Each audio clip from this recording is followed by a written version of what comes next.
Вітаю ўсіх наших слухачоў і гледачоў яшчэ раз. З вами по-ранейшаму Зміцер Лукашук, і мы по-ранейшаму абмяркоўваем падзеі ў Беларусі і за яе межамі. Ну што ж, у нас такое навіна, новы эксперт у нас у эфіры. Я вельмі рады знаёмству, хай пакуль што і віртуальнаму. Хаця я-то даўно сачу за яго прамовамі, праўда, на іншых ресурсах. І вось нарэшце у нас у студыі Еўрарадыё, хай і віртуальнай, эксперт Фінскага інстытута міжнародных адносінаў Рыгор Ніжнікаў. Добрый дзень, спадар Рыгор. Добрый. Яшчэ раз дзякую, што адгукнуліся на мою просьбу завітаць да нас у эфір. І спадар Рыгор, я вось гляжу, вось такі с усмешкай, задаволены, радасны сядзіце. Я так разумею, што это радасць ад словаў, якія пачулі ад міністра замежных спраў Беларусі Рыжэнкова, які сказаў, што можете спаць спакойна. Рускія нікуды ісці не збіраюцца ні на Берлін, ні на Мадрид ці там на Парыж. Так што можна спакойна пачуваць сябе, седзячы ў Еўропе, ці не? Ну, радасць ад сустрэчы з вами. Доўгі час сачыў таксама за вашай працай. Што датычыцца заявы Рыжэнкова, ну, Рыжэнков не ведае, аб чым кажа. То бок, ён, канешне, можа рабіць розныя заявы, але ніхто ў Маскве яго ды Лукашенко не інфармуе о сваіх планах. Мы аб гэтым добра ведаем з лютага 22 года. Як мы даведаліся, Лукашенко не ведаў о планах наступу на Кіеў, о том, што беларуская тэрыторыя будзе выкарыстоўвана і гэтак далей. То бок, на заявы беларускіх чыноўнікаў я б не звяртаў асаблівай увагі. Ну так, тым больш, што неяк мы з вами знаходзімся не ў Берліне і не ў Парыжы. Там, можа, у Парыжы і ў Берліне могуць і спакойна быць, а вось у Варшаве, у Вільні, у Хельсінкі, ну как-то вот пра іх нічога не сказана. І вось калі мы тут заговорили, узгадали гэтыя краіны, найперш краіны Балтыі, пра якія казаў на Мюнхенскай канферэнцыі па бяспецы Владимир Зеленскі. Вось вы сказалі, што не ведае там чыноўнікі Лукашенко, як могуць скарыстацца тэрыторыі Беларусі яшчэ раз Путін. Зеленскі казаў, што ёсць пагроза для найперш краінаў Балтыі. Як вы яе ацэньваеце? Я бы казаў так. Па-першае, сіюмінутнай пагрозы няма.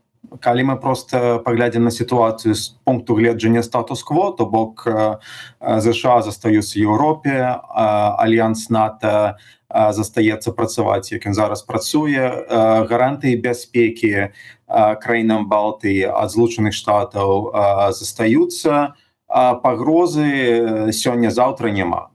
Але ж мы добра бачым, што сёння робіцца ў свеце. Ніхто не ведае, дзе будзе трансатлантычны альянс праз паўгады ці праз некалькі год, што менавіта Трамп збіраецца рабіць. Я думаю, усе гэтым пытаннем задаюцца, і Путін, і лідары краін Балтыі, і, вядома, Зеленскі. Таму пытанне ёсць, але, опять же, я б сказаў так. Структурна мы бачым, што России таких ресурсаў, каб напасть на краіны НАТО ці краіны Балтыі, не хапае. То бок мы бачым, што ў них няма ресурсаў сёння выбіць украінскія войскі з Курску. Так? Каб разлічваць на яшчэ там 100-200 тысяч салдатаў, каб ствараць пагрозу ці плацдарм з тэрыторыі Беларусі, каб атакаваць. Я не кажу пра Польшу, а вось пусть будзе Літву ці Эстонію, ну не з Беларусі, вядома, Эстонію, то пакуль мы гэтага не бачым. Але ж свет хутка мяняецца. Опять же, паўтаруся, калі з НАТО будуць праблемы, калі Злучаныя Штаты будуць давіць на Украіну, і калі мы пабачым палітычную капітуляцыю Украіны, то тут мы будзем уже гэтыя пытанні разглядаць больш шчыльна. Адразу ўзнікае некалькі таких удакладняючых пытанняў, але самае такое, я не ведаю, шакуючае для мяне ваше выказванне, гэта палітычная капітуляцыя з боку Украіны. Што вы маеце на ўвазе? Ну, мы маем на ўвазе той план Трампа, які сёння амерыканская адміністрацыя прасоўвае, спадзяючыся, што яны змогуць падпісаць дамову з Масквой. каб было спыненне прыпынення вайсковых дзеяў, правялі выбары і гэтак далей. То бок мы бачым, што яны прасоўваюць палітычны план Масквы, хоць і не ведаючы гэта. І добра, што пакуль мы пабачылі толькі цвёрдую адмову ад Кіева і еўрапейскіх краін, што гэта будзе прывядзе толькі да прамой паразкі Украіны. Але ж такі план агучваецца, такі план недзе ёсць на стале. І галоўнае, я б сказаў, все ж таки праблема, ці для нас гэта пазітыўная, гэта тое, што Трамп думае, што давячы на Зеленскага, робячы паступкі Маскве, ён таксама пабачыць паступкі з боку Масквы. То бок Масква таксама пойдзе на нейкія кампрамісы і з Кіевам, і з Вашынгтонам па заканчэнні вайны, і што гэта можа быць не для Кіева, а для Злучаных Штатаў і Масквы ўзаемавыгадная дамова. Але ж мы добра ведаем, што Пуцін на такое не пойдзе, і для нас гэта пазітыўны знак. Але наколькі вось я зараз сачу за прадстаўнікамі адміністрацыі Трампа, ну дакладней за іх выказванні па выніку, да прыкладу, першага раунда перамоваў, калі у іх пытаюцца, ну зразумела, вось вы выказваеце пэўныя патрабаванні там ці умовы ў дачыненні ў адносінах да Украіны, а якія патрабаванні вы выстаўляеце Маскве, і пачынаюцца такія словы: ну вайну ж трэба закончыць, так а патрабаванні якія, ну спыненне агню і ўсё. То есть яны выдатна разумеюць, што ніякіх патрабаванняў фактычна яны Маскве не выстаўляюць. Ці гэта просто не агучваецца? Я думаю, гэта, па-першае, не агучваецца, а па-другое, ну, праблема ў тым, што плана-то няма.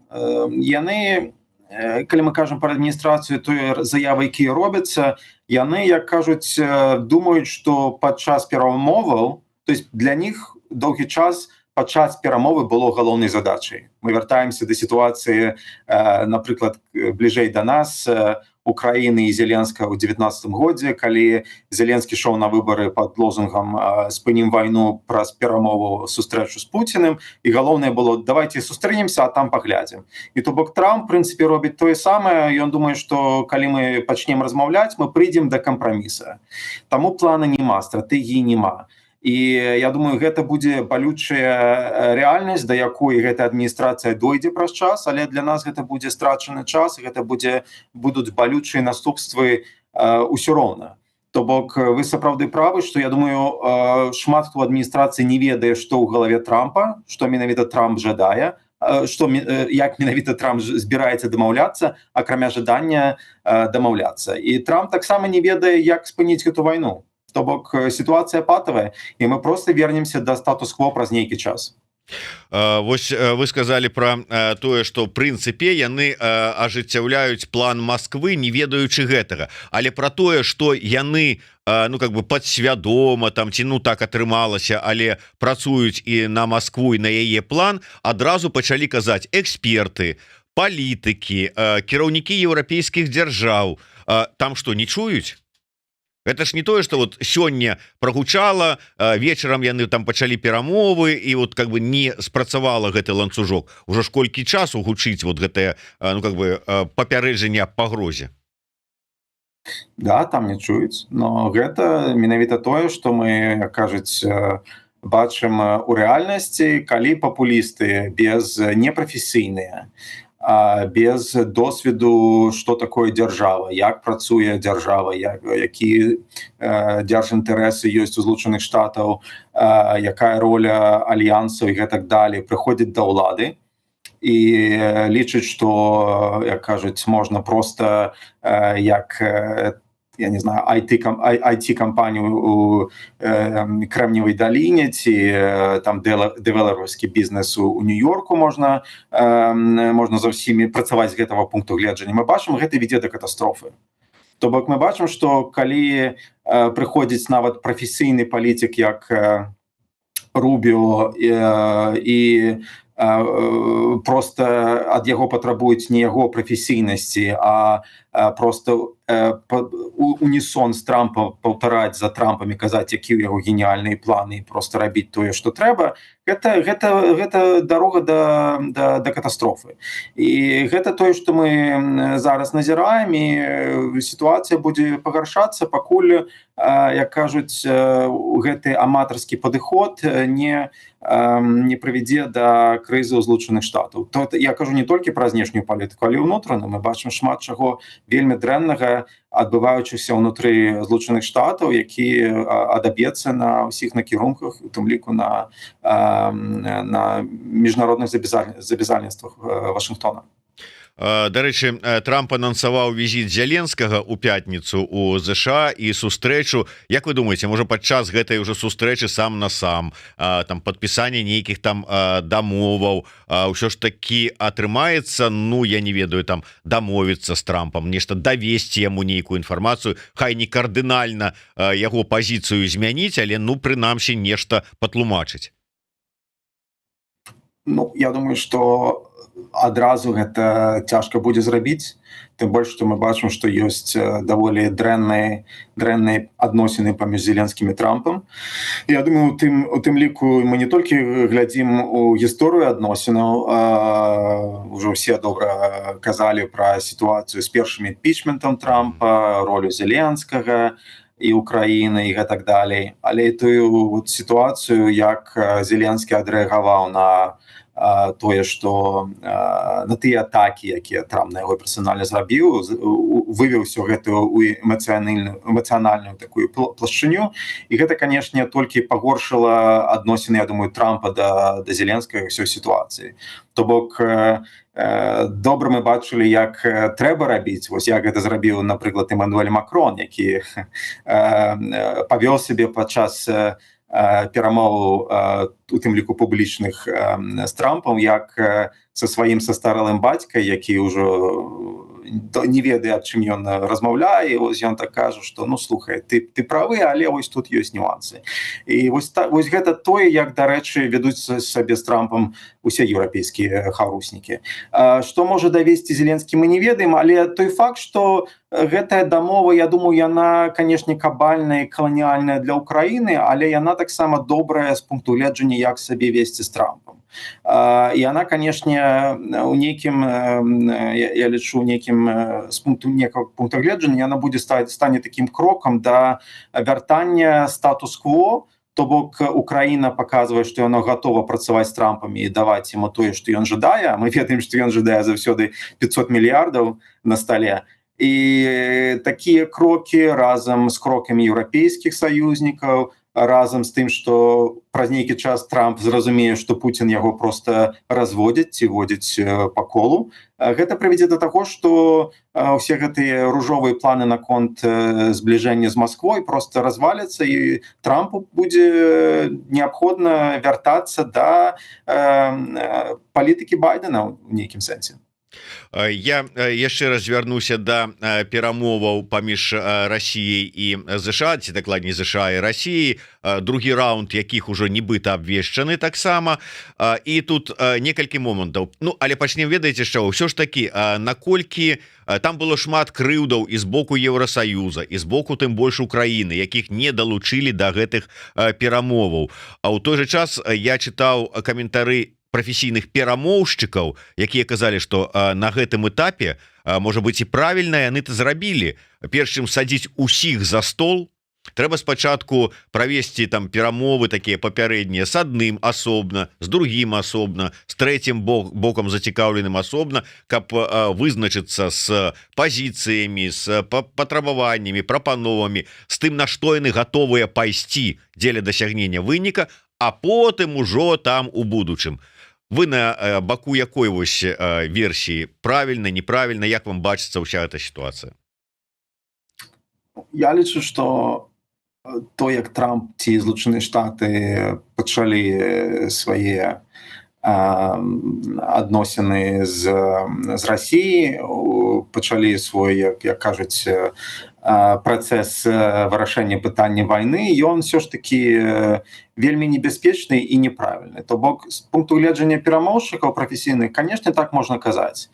Але ж мы павінны казаць, што мы ведзем не перамовы паміж трыма рознымі бізнес-кампаніямі, якія, як кажуць, у кожнай свае інтарэсы і гэтак далей, і нешта яны пытаюцца там вырашаць нейкую там вялікую сделку. Мы кажам пра сітуацыю, дзе Злучаныя Штаты яны не функцыянуюць ізалявана ад сваіх саюзнікаў. То бок яны могуць, Трамп можа жадаць, і ён дагэтуль жадае, што для яго галоўная вялікая сделка з Масквой. Але ж пра гэта трэба было паведаміць сваіх харуснікаў. Трэба было таксама паведаміць, напрыклад, сёння сітуацыя якая. Трамп кажа, так, будзе сделка з Масквой, будет мир, першае, другое, трэцяе, рыхтуйцеся, там еўрапейскія павінны быць міратворцы, Украіна таксама, вы там гатоўцесь падпісваць. Але ж пытанне ў тым, што ён не адказвае на пытанне, а як ён збіраецца заставіць Маскву спыніць вагонь. І калі ён не дае адказа, мы можам заўсёды казаць пра тое, што да, добра, у табе есть там нейкія, ты збіраешся, добра, але адкажы нам, як ты гэта збіраешся рабіць, не публічна. Вось таму же Макрону, там нейкім лідарам, якім ты давяраеш, але ніхто гэтага не ведае. То бок ён проста пачынае рабіць рэчы, якія не робяць сітуацыю горш, бо яно пагаршае адносіны і даверу паміж найбліжэйшымі саюзнікамі Злучаных Штатаў і разрушае тое, дарэчы, Масква атрымлівае нават проста з таго, што Трамп так жадае гэтай здзелкі, тое, аб чым яна нават не марыла. Яно, як кажуць, раз'ядноўвае заходні свет знутры. Ну і плюс я слухаў, вы выказвалі меркаванне, што яны атрымліваюць ну пэўную там выхад на заходні палітычны рынок, умоўна кажучы, вось дзякуючы гэтым перамовам. Да, конечно, то есть дыпламатычная ізаляцыя на захадзе, якая была адным з дасягненняў заходняй палітыкі, она ўжо прорвалася. То бок розныя Орбаны, Фіц, яны могуць той, што раней было, як кажуць, рабіла іх амаль што персонамі нон-грата, сёння робіць іх мейнстрім палітыкамі. І мы бачым ужо таксама рэчы, якія робяць тыя ж праварадыкальныя палітыкі пры ўладзе, тая ж Мелоні. Мелоні ўжо сёння адмаўляе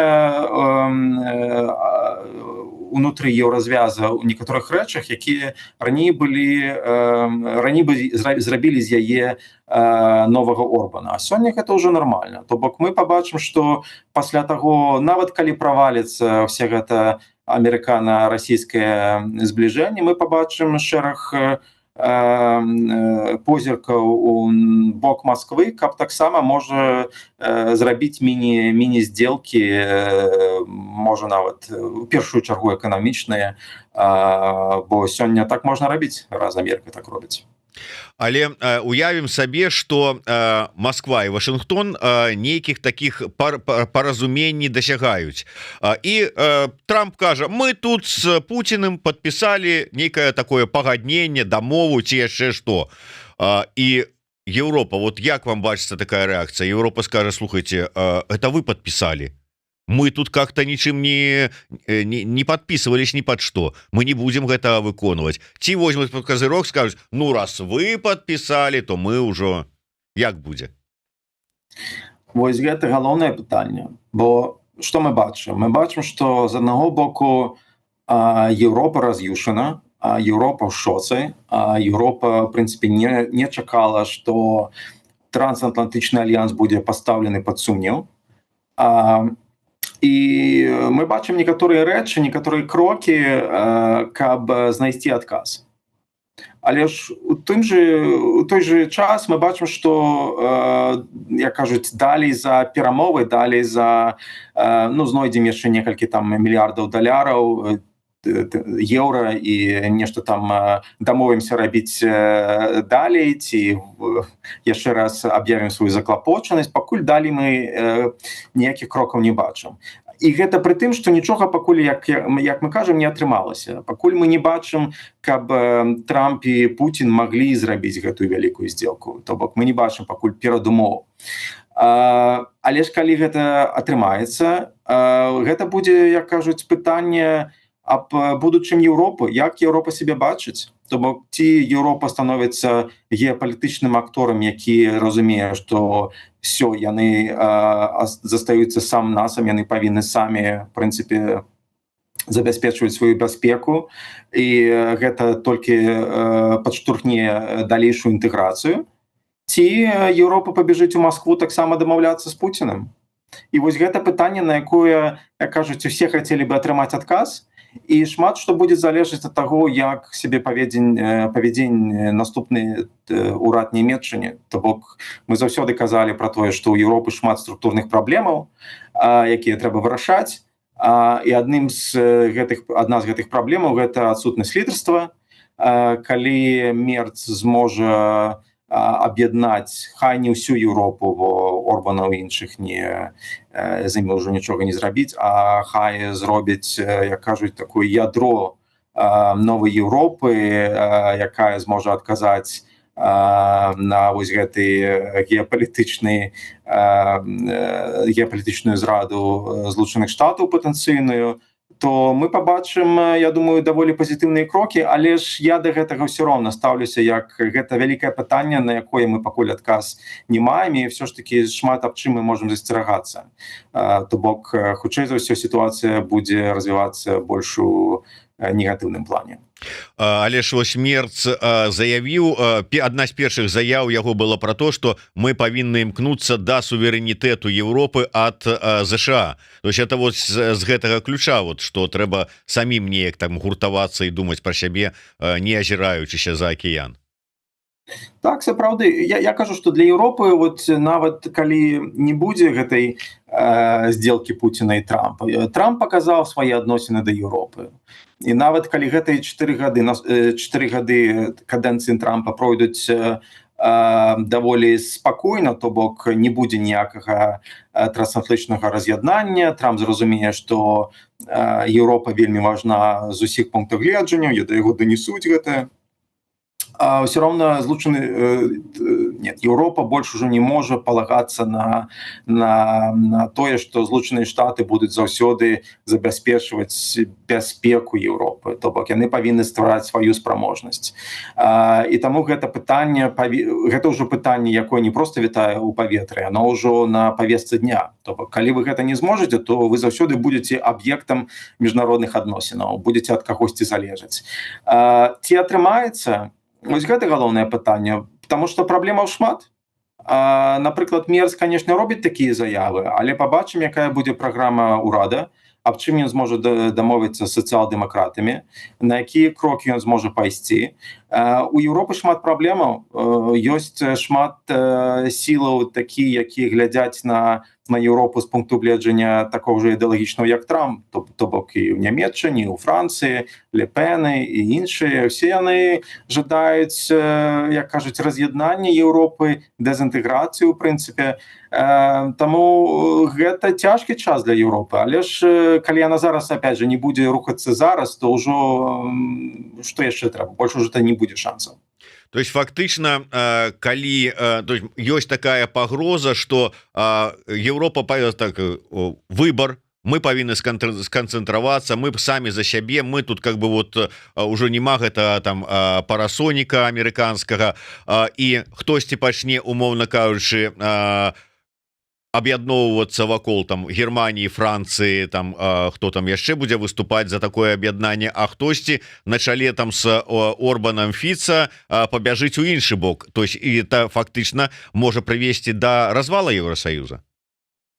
Ну, в прынцыпе, мы кажам пра тое, што еўрапейскі праект перазвантажыцца. То бок просто тое, што Фіца і Орбан могуць, і все-таки это маленькія краіны, калі Францыя, Нямецчына змогуць, як заўсёды, знайсці паразумення і пачаць працэсы унутры еўразвяза, каб перафарматаваць, каб зрабіць гэта таксама беспековым саюзам, каб палепшыць управлення Еўрапейскага саюза.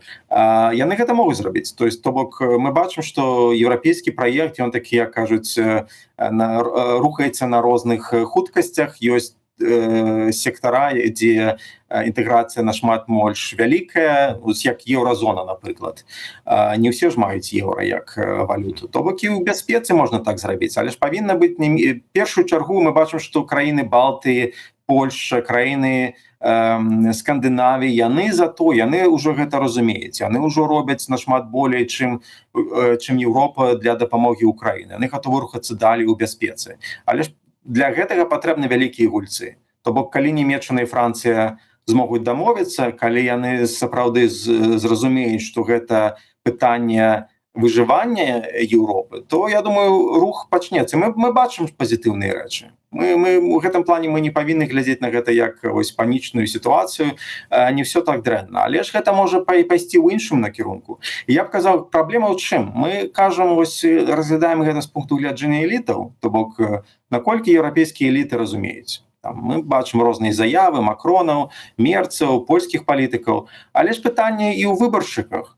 То бок таксама можна зрабіць аналогію з Украінай. Мы бачым, наколькі сёння украінскае грамадства змянілася, наколькі яно разумее выклікі сённяшняга дня. Я кажу, што украінскае грамадства, яна адзіны дарослы часта у комнаце, калі мы кажам пра Украіну. То бок украінскія эліты на крок пазадзі грамадства. Але ж у 19 годзе была сітуацыя даволі іншая. То бок крыза, уварвання прывяло да, як кажуць, вялікіх зменаў унутры грамадства. 73% ўжо не галасуюць за Зеленскага, які хоча перамоваў і спакойнага жыцця, а за тое, каб бараніць краіну і стаяць до конца, в прынцыпе, разумеючы, што існаванне краіны сёння пад пагрозай. А вось еўрапейскі выбаршчык, ён жадае добрага жыцця, ён не бачыць выкліка з пункту гледжання бяспекі, ён хоча, каб мігрантаў было менш, ці там пасобі былі больш вялікія, каб былі рабочыя месцы, і каб жыццё было комфортнае. І як яго пераўбедзіць, што без, як кажуць, sacrifice, без пагаршэння жыцця, без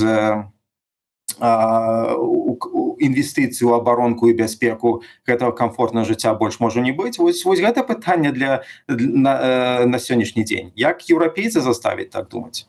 Звычайнага еўрапейца. Ну так, асабліва з улікам того, што трэба как бы давесці не толькі пра пагрозу, рэальную пагрозу з боку России і Москвы вось оттуда с усходу, але і пэўную пагрозу з боку ЗША, якая вось сыходзіць, потому что калі паглядзець на дзеянні, на словы, на выказванні там не толькі самого Трампа, але яго бліжэйшых памочнікаў, там Маска там і ды іншых, то такое адчуванне, що как бы вот і на два фронта давядзецца, можа быть, неяк так абараняцца.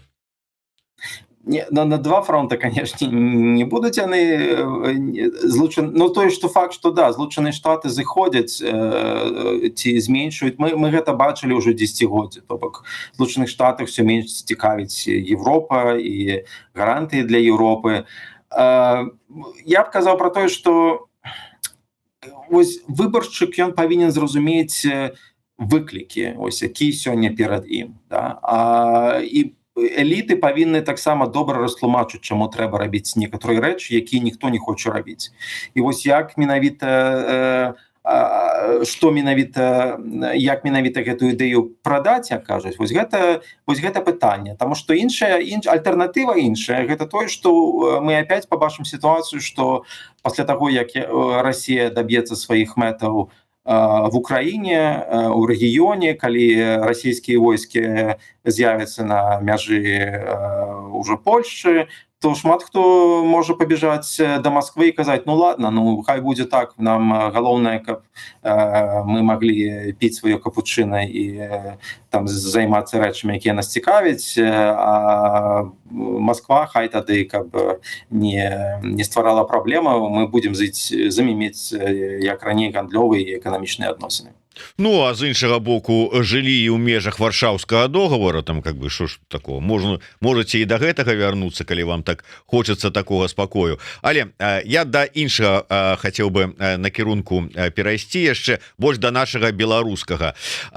Асабліва пасля таго, як прадстаўнік адміністрацыі Трампа Крыс Смит вывез з Беларусі 3 палітвязняў, пачаліся размовы про тое, што дэмакратычным сілам трэба мяняць сваю стратэгію, не заклікаць для ўзмацнення санкцый, не казаць про перамогу, там змену рэжыма, там ледзь не сілавымі спосабамі і гэтак далей, а казаць про перамовы, про, магчыма, перагортванне старонку, про там, можа быть, спыненне санкцыйнага ціску дзеля вызвалення палітвязняў і гэтак далей. Тое, пра што раней казалі асобныя прадстаўнікі дэмсілаў, зараз гэта как бы стала таким мейнстрымным думкай. Як вы лічыце, ці сапраўды можа прыйшоў час дэмсілам мяняць сваю стратэгію і бачанне ўзаемадзеянняў? Ну, слухайте, у меня пытанне заўсёды одно. То бок мы бачым некалькі груповак сярод дамсілаў у эміграцыі і не толькі ў офіс Ціхановскай, вядома. І мне да ўсіх одно пытанне: а што яны збіраюцца, што яны збіраюцца дасягчы? То бок пытанне з офісам Ціхановскай яно одно. Мы бачым стратэгію, якая добра выглядае на паперы, але таксама мы бачым шмат праблемаў. То бок быў вялікі, як кажуць, вялікі прабел у гэтай стратэгіі. Мы кажам пра сітуацыю зараз і сітуацыю ў светлай будучыні, калі рэжым Лукашэнкі падзе, і тады мы можам будаваць там, да, любыя рэчы можна ў гэта ўпісваць. Але што мы робім паміж гэтым, каб дайсці да вось гэтага фінальнага этапа светлай будучыні, так кажам. Але ж іншы бок робіць тое самае. То бок мы бачым вось гэтыя заявы, што давайте меняцца, давайте, але што яны, як кажуць, гэты могуць дасягчы? Вось у мяне гэта пытанне. Што гэта, то есть мы тут нават вяртаемся да пытання Трампа. Давайте размаўляць з Пуціным, і далей гэта прывядзе, да чаго гэта прывядзе? Таму я лічу, што калі мы не маем адказы на пытанне, што менавіта гэта зменіць, усе гэтыя размовы яны з'яўляюцца пустымі.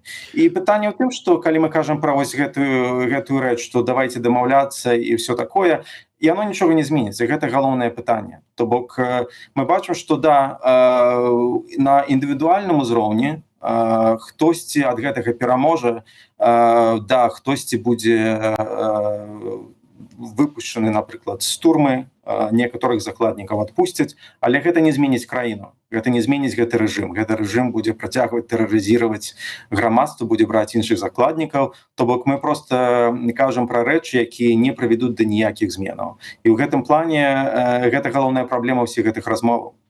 Ну, калі тут казаць про Трампа, чаго дасягнуць, ён дасягне хаця бы вот спынення вагню, і яму, як мне падаецца, гэта ахопіць. Ён ужо пойдзе да сваіх выбаршчыкаў і скажа: я вам абяцаў, бачыце, вайны няма, не страляюць, людзей не забіваюць. Што тут, то аргумент самы галоўны. Вось у нас не далі як сёння размова была з Паўлам Мусавым, які сказаў: галоўнае, што палітвязні, якія паміраюць у турме, яны выйдуць на волю. Вось оно галоўнае. Да, на пытанне, так рэпрэсіі ж не спыняюцца, і на месца гэтых прыйдуць два новых чалавека на кожнага аднаго вызваленага. Ну, как бы на гэта адказу няма. Ну, дакладней кажуць, мы гэта разумеем, але трэба ратаваць людзей тут і цяпер, якія знаходзяцца за кратамі. І гэта пытанне, я тут цалкам згодны, што, канешне, з пункту гледжання камуністычнага трэба за кожнага чалавека бароцца. Але ж мы кажам пра сітуацыю, што аднаго выпускаюць, іншага бяруць, ці двух бяруць. То гэты рэжым, ён тэрарыстычны. Вось, і калі яму з ім, як кажуць, ніякіх перамоваў ніхто весці немагчыма. І галоўнае, што гэты рэжым не чакае, не бачыць ніякай суб'ектнасці ў дэмсілах. І калі мы будзем казаць, што у чым пагроза? У тым, што дэмсілы, якія заклікаюць да перамоваў, яны, ў прынцыпе, працуюць, не ведаючы гэтага, працуюць на інтарэсы рэжыма. То бок рэжым жадае, яго галоўнае сёння жаданне — гэта пачаць перамовы, нармалізаваць неяк адносіны з краінамі Захада.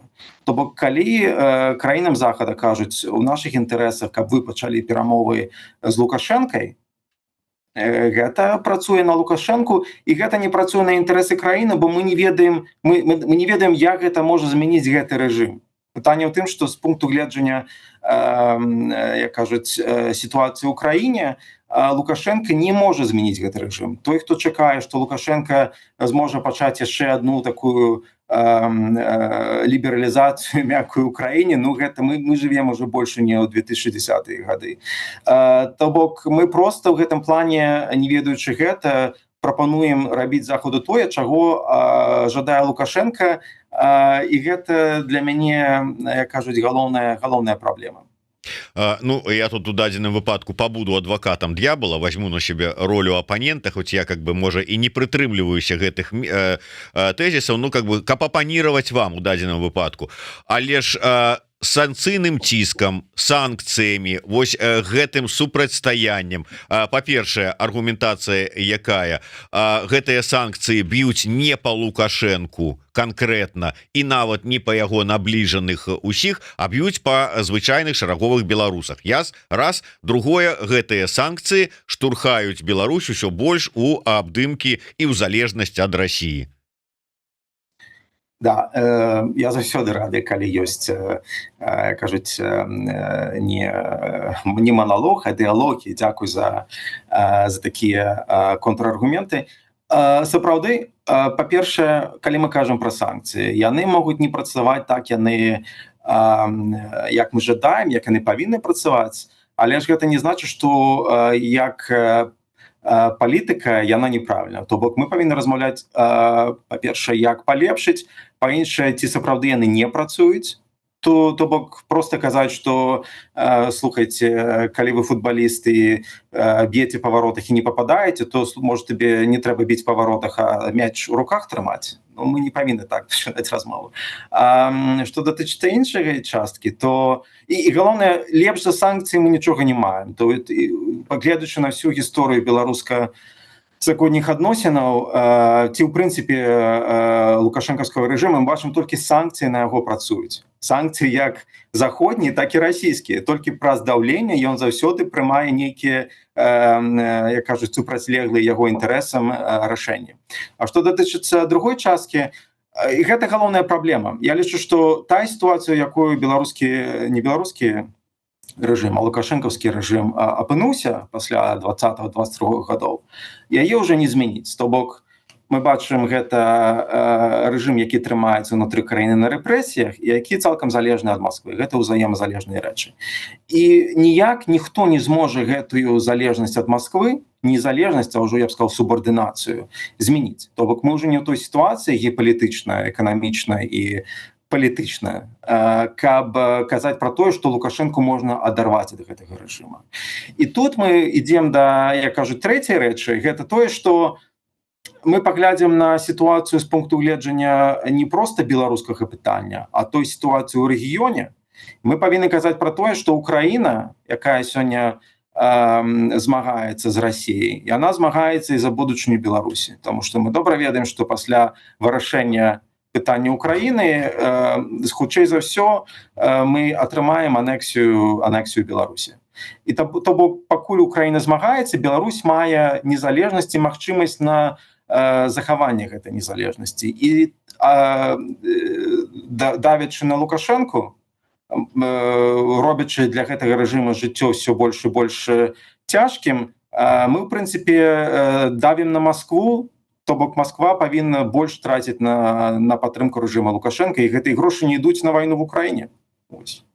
Дарэчы, ось атрымліваецца дзіўная такая сітуацыя. Зараз, калі ўсё ж таки будзе дасягнута, ну, у выніку там перамоваў, там ці яшчэ чого-нибудь там мір ці замірэнне ва Ўкраіне, то гэта, як бы это цынічна не гучала, то это невыгадна беларускаму боку, прычым як дэмакратычнаму боку, так і рэжыму.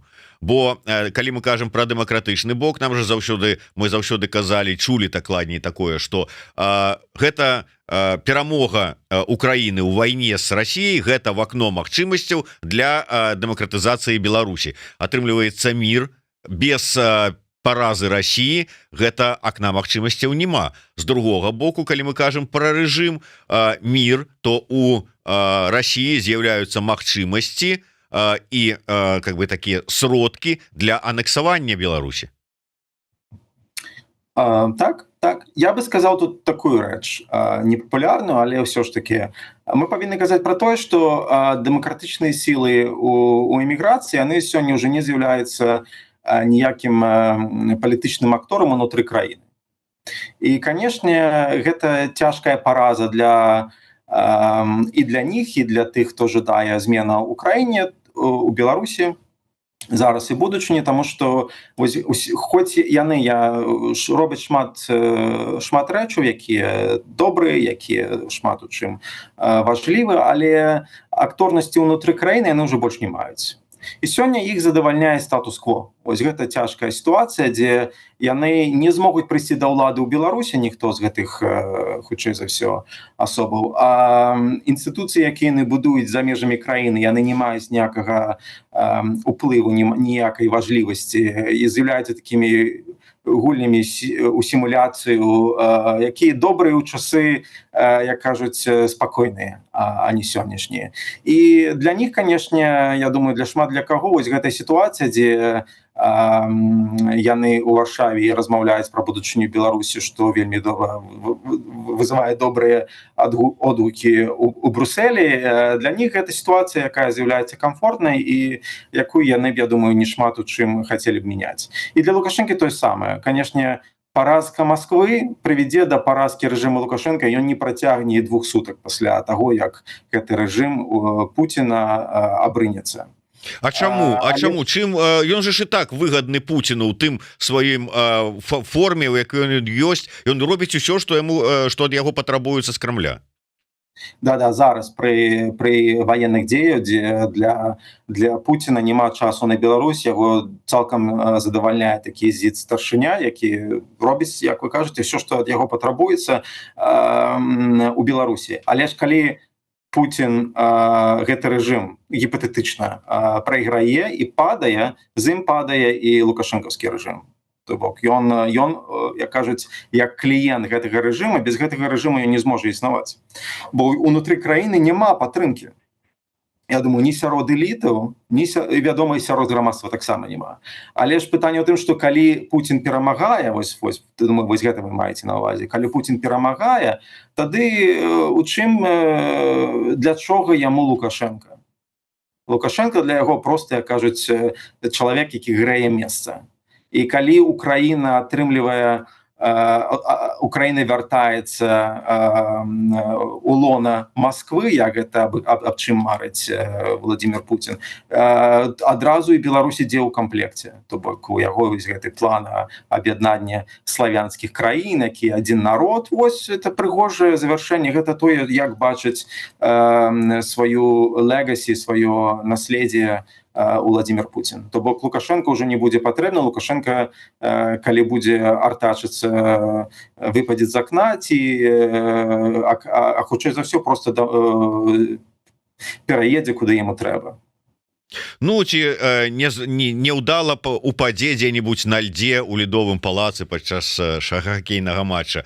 Але атрымліваецца, што у такой вось у выпадку такой умоўнай перамогі Расіі, ну скажем, у выніку падпісання нейкага пагаднення аб міры паміж там вот Трампам і Пуціным, у Лукашэнкі такія, ну, не вельмі добрыя перспектывы, і ў такім выпадку ратаванне для яго гэта Трамп. Гэта тыя перамовы, якія яны зараз вядуць і якія могуць стаць гарантыяй для яго, бо там ж пісалі, што нібыта адна з мэтаў гэтых перамоваў для Вашынгтона адцягнуць Беларусь ад Расіі. Да, ну, разумееце, у прынцыпе, можна казаць пра тое, што для Лукашэнкі адзіны паратунак — гэта метеарит. Бо ніхто... Галоўнае это пытанне ў тым, што мы пакуль дакладна не ведаем, вось мы кажам доўгі час пра вось гэтую здзелку паміж Пуцінам і Трампам па Ўкраіне, але ж нават калі мы будзем глядзець на яе з пункту гледжання гіпатэтычнага, то бок я, опять же, лічу, што гэта все равно дамовіцца пакуль немагчыма. Без Путін не пойдзе на сделку, на кампрамісы ён не пойдзе, а каб цалкам аддаць Украіну Москве, на гэта не пойдзе Украіна. Нават калі мы будзем казаць, што Трамп зраднік, я лічу, што ні украінскае грамадства на гэта не пойдзе, то бок нават калі бы украінская частка украінскіх элітаў пайшло бы на гэта, украінскае грамадства супраць. То бок мы бачым, што хутчэй за ўсё вайна, асабліва з дапамогай еўрапейцаў, працягнецца і без Амерыкі. То бок але ж мы вяртаемся да вашего пытання. Калі ўсё ж такі сделка будзе, то і сделка гэта будзе такая кампрамісная, для Путіна гэта не з'яўляецца вырашэннем украінскага пытання. То бок ён атрымае толькі невялікую частку краіны, якую ён жадае паглынуць. То бок яму ўсё роўна будзе неабходна чакаць, пакуль рэжым у Кіеве падзе, калі ён зможа палітычна давесці справу до канца, гэта зойме нейкі час. Мы ж памятаем, што і мінскія угоды, і ўсё іншае, гэта не робіцца проста вось заўтра. Вядома, што гэта нашмат паскорыць. Гэта прывядзе, хутчэй за ўсё, да палітычнай капітуляцыі, але праз нейкі час. І таму адразу паглынання не будзе. Лукашенко тады ўсё роўна будзе патрэбны, каб рабіць свае, як кажуць, лакейскія справы. Якія яны будуць, Москва яму скажа, але ж адразу тады, каб не будзе ніхто аб'ядноўваць Расію, Донецкую область, Донецкая область уже прыяднана, але там Запорожжа, Херсон і Лукашенко, гэта не тое, чаго Путін марыць. Як вы лічыце, ўсё ж таки зараз вось нейкія перамовы паміж Вашынгтонам і Мінскам адбываюцца ці не? Мы і раней чулі, што вот вы кажаце, там усе там спыненыя контакты, ўсё такое, но насамрэч не публічна контакты ўсё адно ёсць. Как бы пэўнае пацверджанне, візіт Сміта, вываз палітвязняў, але далей некая цішыня. І з іншага боку, слухаючы вас, как бы у мяне ўзнікае пытанне, якая ўвогуле зацікаўленасць можа быць у Вашынгтона Лукашэнкам ці Беларусю нават усёй, калі ўсё адно усе разумеюць, што не адарвуць ад Расіі яго, ды і Расія не дазволіць это адарваць, то ці ёсць яны гэтыя перамовы? Можа, вывез гэтых вязняў і ўсё? Ну, я думаю, што тут мы павінны казаць перамовы на якім узроўні. То бок перамовы такія даволі тэхнічныя, яны могуць ісці, працягвацца на даволі нізкім узроўні, але ж мы бачым, што вялікага інтарэса да Беларусі няма. Беларусь не прыярытэт, ні першы, ні другі, ні трэці. То бок для Трампа Беларусь гэта 35-е пытанне, ён, мабыць, нават не ведае, што забыў ужо, што такая краіна існуе. Таму я лічу, што Злучаныя Штаты настолькі заняты іншымі справамі, што да Беларусі пакуль няма ніякай цікавасці. Ось іншае пытанне, мы вернемся я думаю, да гэтага праз некалькі месяцаў. Вот што рабіць, калі ўсё праваліцца, Путін можа стане ўжо не добрым сябрам, а ўжо стане таксама дыктатарам. Вот што тады будзе, напрыклад, не проста з перамовамі паміж там Злучанымі Штатамі тэхнічнымі і Беларусю, а якой будзе палітыка ў дачыненні да Беларусі? То бок я лічу, што, напрыклад, адно з слабых месцаў Масквы гэта з'яўляецца Беларусь. То бок калі нехта Злучаныя Штаты збіраюцца павялічваць даўленне на Расію, то, што Трамп казаў пасля таго, як быў абраны, што калі Масква не будзе дамаўляцца, то мы павялічым даўленне, то Беларусь можа стаць такім накірункам. І мы вяртаемся да пытання, што Лукашенку будзе трэба падтрымліваць Пуціну. Ён не зможа даць гэтаму рэжыму пасці як асаду, бо да гэтага рэжыма, да гэтай краіны нашмат іншыя планы у Пуціна. То бок вось тут будзе пытанне. Вось тут будзе пытанне, ці стане Беларусь часткай гэтай гульні, але ж ніхто ўсё роўна, я вяртаюся да таго, чаго мы не тое, што пачыналі, а то, чым мы шмат о чым кажам, ніхто адарваць Лукашенку ад Пуціна ўжо не зможа. То бок тут ужо, як кажуць, да смертнага адра яны будуць разам. і як нам вярнуць сабе сваю Беларусь? Я кажу про тое, што гэта вельмі цяжка.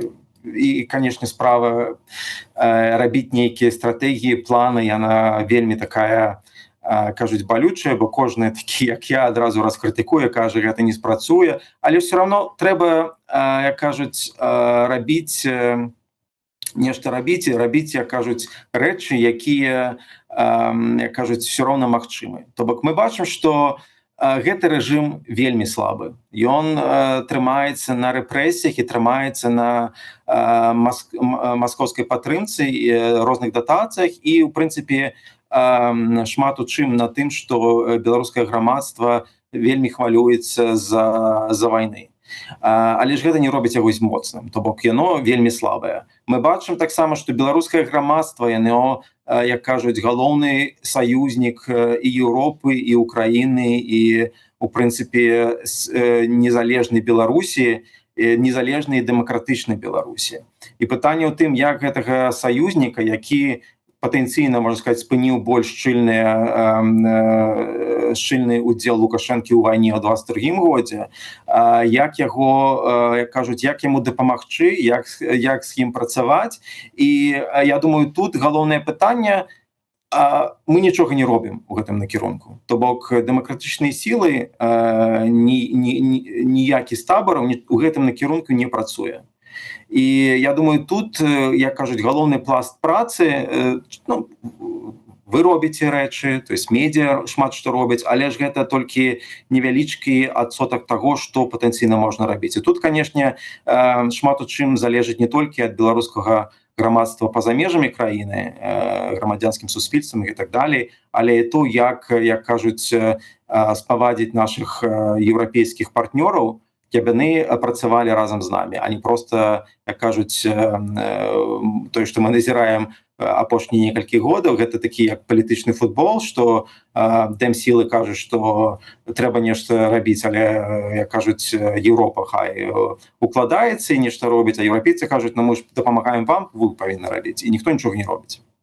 Ну да, можа быць, тут, ведаеце, ізноўку такое на супраціў спрацуе нейкі прынцып, як зараз Еўропа сказала, прапанавала Украіне, ну тут у Трампа дрэнны планы прапановы па вашых выкапнях па рэдказемельных металах, а давайте мы з вами подпишем, как бы насупраць Трампу. Так і тут, што да там дрэннае рыхтуе сваімі перамовамі Трамп для будучыні дэмакратычнай Беларусі, давайте как вот мы что-нибудь зробім для Беларусі сапраўднае, а не вось гэта вот выказыванне заклапочанасці, што было ўсе 30 гадоў. Цалкам згодны. У гэтым-то і пытанне, што все нейкія планы, размовы, яны вельмі гіпатэтычныя. Нават Еўропа, яна там пасля Лукашэнкі, мы вам там план па мадэрнізацыю і так далее. Ну гэта мы не можам чакаць, пакуль гэты рэжым сыдзе, таму што тады ўжо можа не быць краіны, калі ён сыдзе. То бок трэба рабіць зараз. Шмат часу страчана. Той капітал палітычны, які быў у дэмсілаў у 20-м годзе, ён уже страчаны. То бок мы опять пачынаем, але ж я кажу, што глеба яно все роўна ёсць. То рэжым слабы, грамадства жадае іншага, грамадства жадае жыць у незалежнай краіны, і мы павінны, як кажуць, з гэтым вельмі даволі добрымі умовамі пачаць працаваць. Але ж мы не павінны, як кажуць, шмат нашых, я не кажу нашых, але шмат зусілляў, яны, як кажуць, большая частка, яна ідзе на рэчы па-за межамі краіны і на заходнія краіны. То бок асноўныя рэчы, яны павінны рабіцца для беларусаў унутры Беларусі. Дзякуй вялікі. На жаль, трэба завяршаць нашу размову. Тым не менш, я спадзяюся, што гэта першая, але далёка не апошняя наша сустрэча ў эфіры са спадаром Рыгорам Ніжнікавым, экспертам Фінскага інстытута міжнародных адносінаў. Дзякуй вялікі, гаспадар Рыгор. подписывайтесь на YouTube канал Еврорады, каб не пропустить наши наступныя сустрэчы. Я спадзяюся, мы дамовімся, як, а можа нават з якой перыядычнасцю мы будем сустракацца в эфиры Еврорады. Так что подписывайтесь, ставьте свои подобайки, расширвайте. Все это можно будет потым поглядеть еще не только на нашем YouTube канале Еврорады, але и на стриминговой платформе Беларусь Tomorrow. Там усе наши стрымы, а таксама відэапрадукцыя наших партнёраў. Заходзьте, глядзіце, гэта бяспечна праз спадарожніку тым ліку можна рабіць. Ну і я дзякую яшчэ раз спадару Рыгору. Да сустрэчы. Жыве Беларусь. Дзякую вялікі.